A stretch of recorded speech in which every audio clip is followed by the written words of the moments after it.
water, where the water level has dropped dramatically, affecting communities for their water intake, for their water consumption, but also for farming communities, irrigation, and even industrial kind of installation that will be affected and are affected in the mid and long term.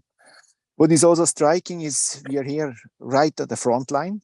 There is shelling going on there since continuous, regular, and not only now the last few days, but this has been going on for the last 15, 16 months since February last year. Yeah. And with this comes, beside, you can see me sitting here with a flak jacket in a protected car. So the risks are real.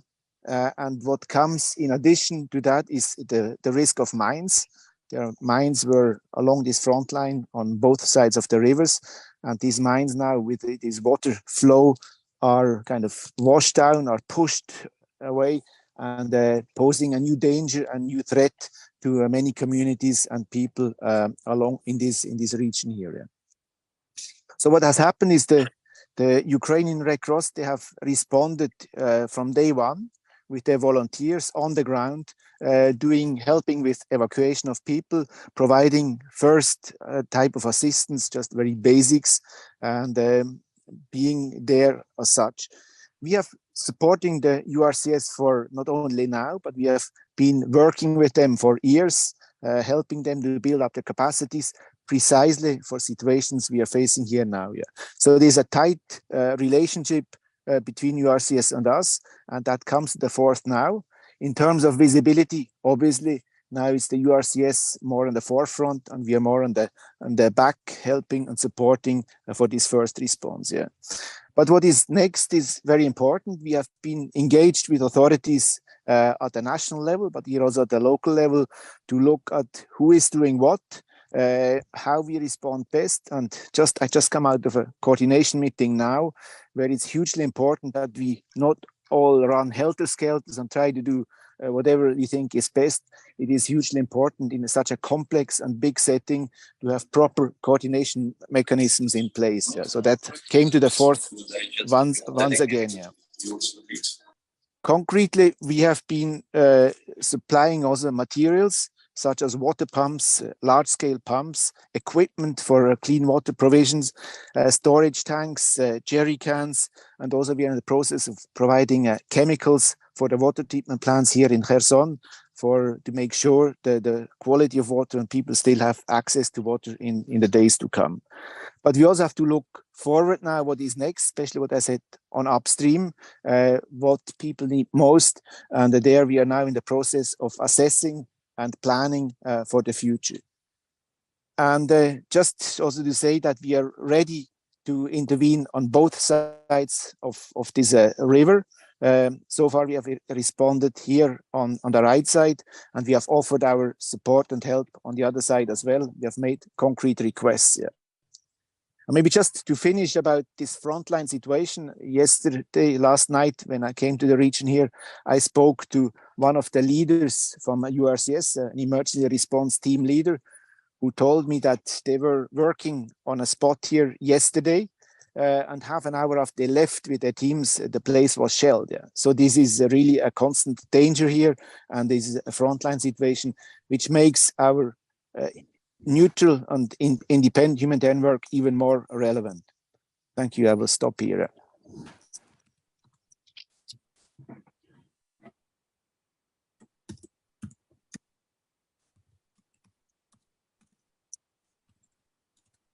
Thank you very much for that, Jorg. And we will move over to Ariane for a short statement from her. Thank you, Jason, and thank you for your interest. I wanted to take the opportunity today of this briefing to give you an update on the issue of prisoners of war, one that you know is very central to the ICRC's work. First, I want to update you that we continue to visit prisoners of war, both in Russia and in Ukraine, and that in concrete terms, we have visited a total of 1,500 prisoners of war on both sides. For the prisoners of war and their families who have been able to share news, the impact is, and we witness that, is immeasurable. Gaining access to all prisoners of war and civilian internees remains at the center of our efforts and an essential priority. Together with Red Cross and Red Cross movement partners, we have also directly delivered more than 2,500 personal messages between POWs and their families. And those messages, delivering messages means that we collect them from POWs, we share them with their relatives directly, and when possible, we do the same the other way around.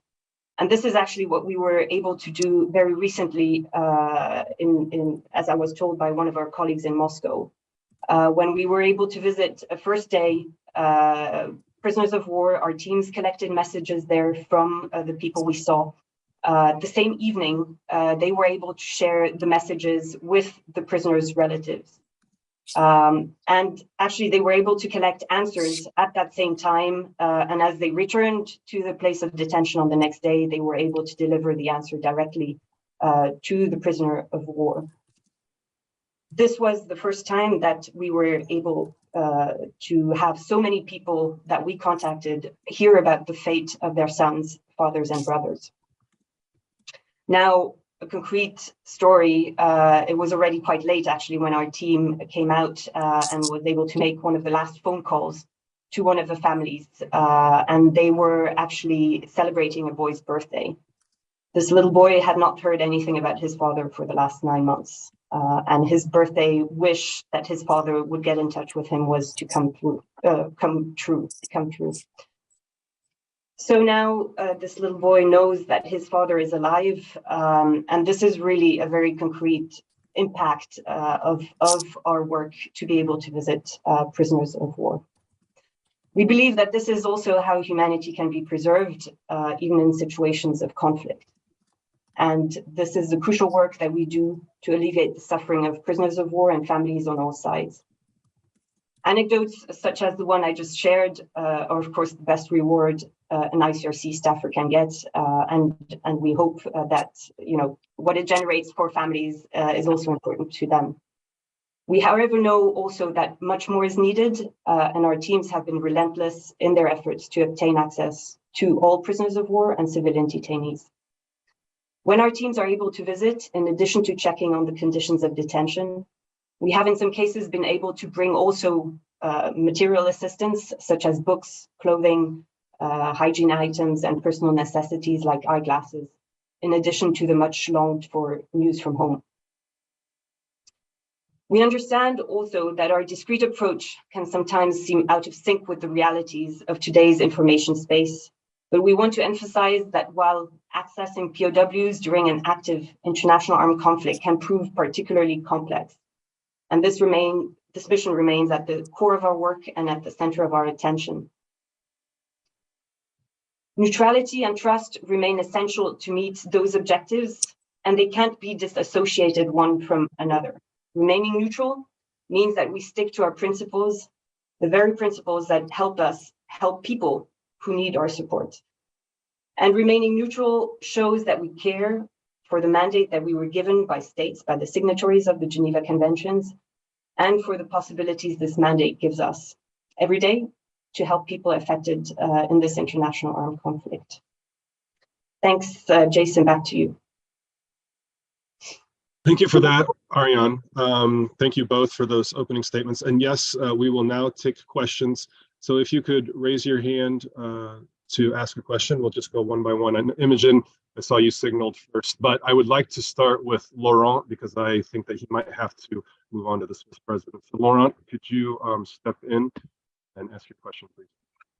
Yeah, thanks, Jason, for that. Thanks for the briefing. I'd like to ask a question to both on the effect of the counter-offensive, which started now.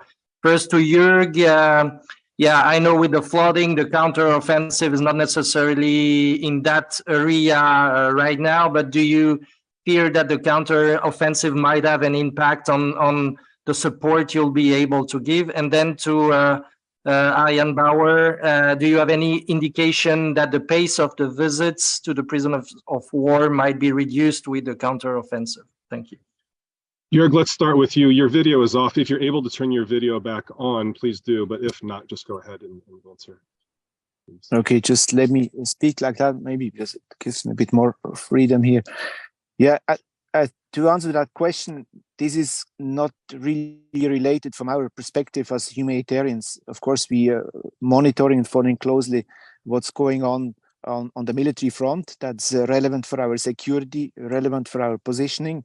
But what we are dealing here concretely in a response to this disaster followed by the dam burst is not really related. Yeah, so there's no, from our perspective, we cannot put the two things together, and there's no direct impact on our for the time being. Thank you. Ariane, do you have anything to add to that? I think it's similar to Jörg's answer. Our discussions with all sides on our full access to POWs remains unabated and unchanged, and of course our efforts will continue, and we don't expect any, change or influence out of the current situation. Thank you. Thanks for that. Imogen, could you go next, please? Yeah, and you may not want to answer this, but you have received some not very positive comments from President Zelensky. I mean, I'm wondering why you think that is. Does he not understand what you outlined there, Ariane, to do with neutrality and so on, or are you able to communicate this more effectively? Do you think? Could you?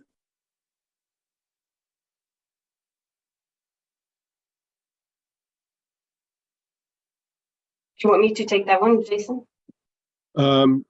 That's, I think, between you and Jörg, you can decide, but whichever you guys prefer. I mean, perhaps I can start, and then Jörg can delve in. But firstly, I think, the current environment we're in is extremely mediatized, and that's perhaps one of the first challenges that when you enter into contact with authorities to ask them how things are going, well, this is not part of a photo tweet that we put out there, and thus efforts are not necessarily always visible. This is the first point.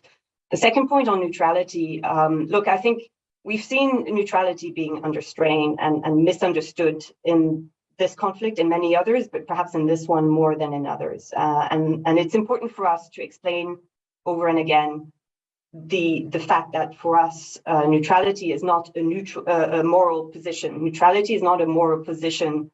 It's a tool that helps us work and helps us get access to prisoners of war, to populations in difficult situations, difficult to reach, hard to reach areas. So this is a message we're passing on and over and again. I don't think we're the only organization that is under stress with regards to its modus operandi, but perhaps the ICRC in particular, because neutrality for us is so central to what we're doing. Okay, thank you for that. Moving on, Christian. Maybe can I go ahead? Yes, can I maybe just add something? Yeah, just to add on what Ariane was saying, we also have to understand, in addition to this highly mediatized context here and the quick and the fast pace of how information is going around, we also have the emotional element here. Things are quite dramatic, or are very dramatic on many fronts. That flood disaster is just one additional element in people's distress. So we deal a lot with families, we deal a lot with individuals, and the pain is tangible, and that also creates pressure to authorities at all levels, and that sometimes comes across as very pushy, as very strong. But we are addressing this as much as we can in our way of dealing with this situation, and unfortunately expectations not always match what we are able to deliver right away. But we continue working on that, and we have relationships at many levels, and we consolidate that, and we'll move on these lines. All right, Imogen, that's good for you, I hope. Mm-hmm. Yeah. Okay, thanks. Christian is from DPA, the German press agency. Thank you, Jason. I was wondering whether you could elaborate a bit more on your negotiations to get access to the other side of the river. And do you have some figures? Do you know how many people are possibly affected or waiting for your help or the help of other humanitarians in each of those scenarios, upstream, downstream, and on the other side of the river? Thank you.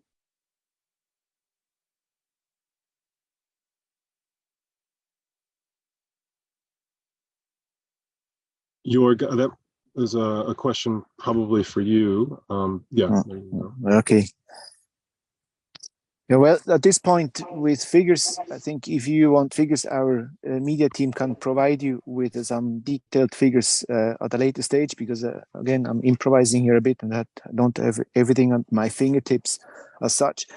Just to give you an idea, we are talking about tens of thousands of people downstream, as I mentioned before. So it goes up to 50,000, divided probably a bit more people on the other side affected, on the left bank, than on the right bank, roughly speaking. And then we talk about hundreds of thousands of people upstream affected in a different way. So that's just to give you the bigger picture. Now, the Red Cross is not present currently on the other side, but other entities are intervening and things are happening. We can't pronounce ourselves on that. We don't have precise information. We have stated our position on that, and I think that's where we have to leave it at this point. Back to you. Good, thank you very much, Jorg. Ariane, I assume nothing to add on that point. No, nothing to add, thanks. Okay, we'll move on to Nina Larson, who's with AFP. Yes, hi. Thanks for taking my question. I was wondering if you might have any numbers, or if you've seen any casualties from the mines that have been displaced by the flooding. And then also I was wondering, the ICRC has announced a pretty dramatic budget cuts. I'm wondering if that has any impact at all on your operation in Ukraine. And finally, one other question, which was on the prisoner visits. If you have details on how many on each side, I heard a total number for both, but you can give some more details on that. Thank you. Okay, let's take those one at a time. Let's start with the mine casualties. I suspect we may not have that kind of data. Jorg, is there any information on mine casualties due to the flooding? No, that we don't have precise data on that. Actually, the number of casualties is not very high. This was again, this is a disaster that was, if you want, somehow in the making. We have raised attention to that issue already last year. We have actually sent interventions and pointed out the danger of the situation that it poses to the population, the civilian population, also in relation to international humanitarian law, that such critical infrastructures need to be protected and be treated with utmost care. Unfortunately, it didn't happen that way, but in the sense that things were in place, and again, the number of casualties is quite small. It's more the affected people, the effects that they described before, that is a huge issue. Back to you. Good, thank you, Jorg. And for the other two questions on prisoner visits and budget cuts, we'll ask Ariane to step in. Yeah, thanks, Jason, and thanks for your question. Now, on the budget cuts, indeed, the ICRC is really going through a very difficult moment in time. We see needs arising everywhere, and unfortunately, our budgets being under big strain. Now, that being said, our response to the international armed conflict between Russia and Ukraine continues to be our largest operation of the ICRC, and also in its whole history. Now, what we've been doing with regards to our budget in Ukraine specifically is to look very carefully at what expenditures can be reduced or streamlined. We're looking really to minimize the impact of the situation we're in institutionally with regards to our operation in Ukraine, and we want to make sure that whatever we do minimizes impacts to a minimum actually on the population that we're here to serve, Jorg and his teams. So it's extremely important now that as our the needs continue to evolve, that we continue also to engage with donors, and we continue to try to get the most support we can from them. On your question on POW numbers and a more specific breakdown, that's unfortunately just as much as I can share with regards to the people that we have been being able to visit so far. Okay, thank you, Ariane. Are you okay, Nina? Any follow-ups on that?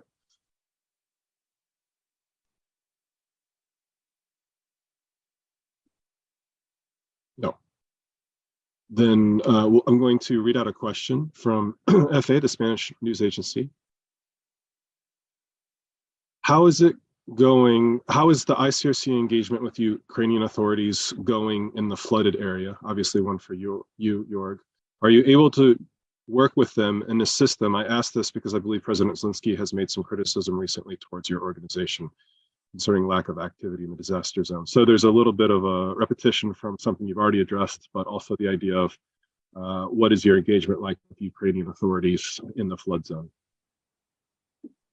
Yeah, actually, I just come out of a meeting with the emergency service here in Kherson. So things are still kind of very active, very quick, and demands are very high. But we have constructive discussions. We are engaging in those coordination efforts, and we are part of that overall response, which over time now becomes more visible. Again, as I said before, in the initial phase, it was more the Ukrainian Red Cross visibly present with their volunteers on the ground. That was sometimes seen as ICRC, where are you? And things evolve now, and we have different roles, and we play as movement partners. And actually, we are also here now with partner national societies from Europe. They show interest and have resources ready to come and deploy now and help in this response, not only as ICRC, URCS, but also the wider Red Cross movement that will be involved here. And again, we do have good relationship with authorities here, and they are not just fresh from today or last week. We have been working with these authorities, with the governors and their teams, with our presence here in the region. We have a sub-delegation in Odessa. We come here regularly. And again, not only the last week, but we have been here since February 2022 and even before that. So yes, our relationship here with the local authorities are good or even very good. Thank you, Jorg. We'll move next to Patrick Wintour. He's with The Guardian. Patrick, go ahead, please. Thank you very much. Could I ask you what reasons do the Russians give to you for not providing you access? And secondly, doesn't this show that your attempts to be neutral have failed, that the Russians don't perceive you as such? Finally, this is a long-running dispute you've had with the Ukrainian government. This episode, the criticisms that are coming out now, have been running for quite a while. Has there been some kind of breakdown in communication between yourselves and the Ukrainians about your mandate and your purpose? Thank you very much. Thanks, Patrick. Those are detailed questions. Let's take them one at a time. The first question was about POWs, and we can go to Ariane for that. No, thanks for your question, Patrick. Look, I think quite on the contrary, in the currently so polarized environment, the fact that we can visit POWs, the fact that we can exchange information with families, give news to them, we continue to receive lists also from both parties to the conflict on a regular basis, is for me rather the proof that neutrality has a role to play, is important, and we're probably one of the only organizations in a position today to do that. Now, neutrality is under strain because it's such a polarized environment. We have a very specific mandate, and as I said in my statement, we have to continue to stick to our principles in order to be able to work. Ariane, in that answer, you referenced that we received lists. That might not be clear for everyone on the call. Could you elaborate a little bit more on that? Okay, so both parties to the conflict in the first weeks of the conflict established what is called a National Information Bureau. which is an entity existing on both sides. We are a neutral intermediary between the two, collecting information that they hand over to us with regards to people that are either under their authority, so prisoners of war, civilian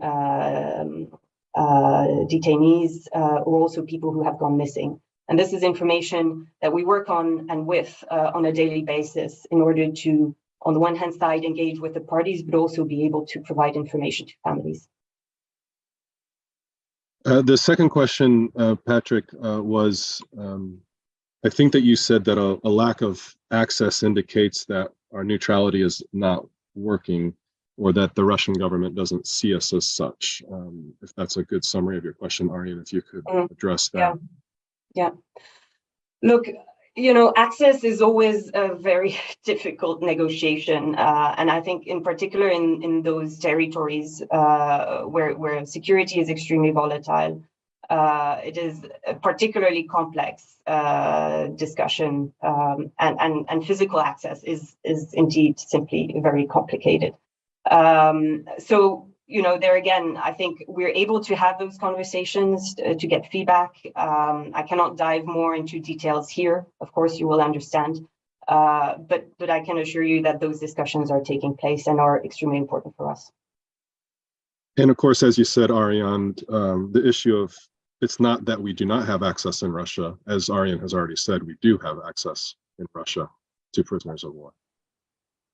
So look, we are on the ground in all areas affected by the conflict. We have offices. Jörg is on the ground with colleagues from Odessa, in Dnipro, in Poltava, reaching out to the people in the Ukrainian-controlled parts. And we have offices in Donetsk and Luhansk, where we work for people affected by the conflict on the other side of the front line. And we also have activities in Russia proper, where we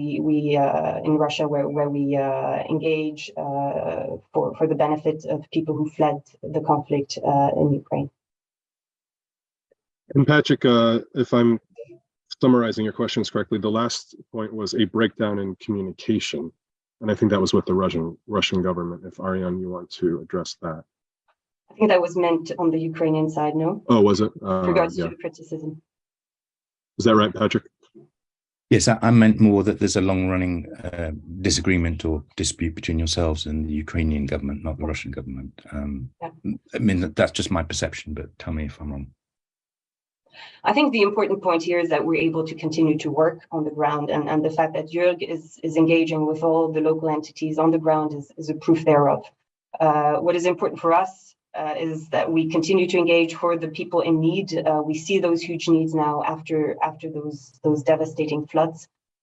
We know that many other people in other parts of the front line need our aid, and this is where we continue to work on a daily basis to obtain access, to be safe, for volunteers of the Ukrainian Red Cross to be safe. And for that, we simply need a protected space to negotiate. And this is what we're seeking for. Now, I think in other questions we mentioned what is politicization, what is mediatization. But I think what is important for us is to preserve the space to be able to negotiate, to be able to operate, to be able to be effective, to bring aid to the people who have been so much affected over the last months by this conflict. Thanks, Arjen. We're going to just take one or two more questions. There is somebody who is called iPhone who has had their hand raised for a while. iPhone, if you could come in and identify yourself and ask your question. Is that me? Yes. I'm so sorry. Yeah, my name is Ivo Mainzen. I'm from Neue Zürcher Zeitung in Switzerland. Sorry about that. So I had a question about the POWs as well. Of course, the ICRC has been accused of sort of doing this like false balance of, not giving, of staying in touch with both parties, of course, and being neutral. But at the same time, the conditions seem to be quite different in Ukrainian camps and in Russian camps, at least if one is to believe the reports of the High Commissioner of the UN, for example. So is there something you could say about the differences in conditions between Russian camps and Ukrainian camps? And I mean, the Ukrainian camps are openly accessible also to media. We have been there last week. In Russia, this access is not possible. So is there any, are you willing to elaborate on any kind of differences between the Russian and the Ukrainian side at all?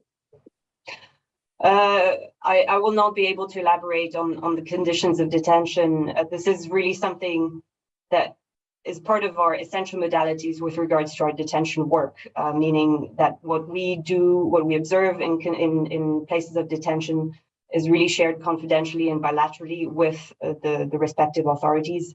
The reason why we do that is that we want repeated access. We want things to be seen to improve, and we're therefore, we need again that space to be able to engage in a trustful environment in order to really have real change be observed.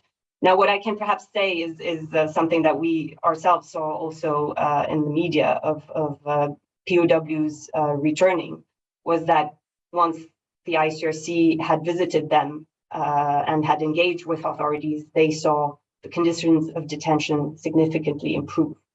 I think that's a very important factor, and that's perhaps as much as I can share here. Okay, thank you. And we're just going to take one last question, and I'm not even sure that Jörg is the right person to respond to this. Jörg, the question is, how dangerous is the situation with mines and the risk of explosions?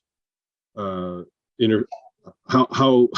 dangerous is the risk that it could interfere with work? What operations are planned in terms of mine clearance? And we can link this person up with Eric Tollefson if you don't have a ready answer on this, but maybe just generally where you are now and around Kherson, what's your assessment of the danger of mines? Yeah, I think that danger is real. The danger is not so much for us as the humanitarians and our teams around, because we have a rough idea where those minefields are, and they are red zones where we can't go. We are not sending our teams. The problem and the danger is much more for the civilian population, and this change of patterns now with those floods. We have been working with entities and authorities on awareness raising. We also provided material support to mark those minefields and to prevent from worse to happen. So that is more that dimension, and is affecting, luckily, less the humanitarian workers as such. Our danger is more, what I said before, on the shelling and an active front line. Back to you, Jason. Okay, thank you, Jörg. Thanks, Jörg, and thanks, Ariane. We're going to wrap up this press briefing now, seeing no other questions. And anyway, we had scheduled this for 30 minutes. So thanks very much to all the media for your attention, and thanks to our two leaders for joining with us today. If you have any follow-up questions, don't hesitate to reach out to me or to the media team. Thank you, everyone. Bye-bye. Thanks, goodbye. Bye.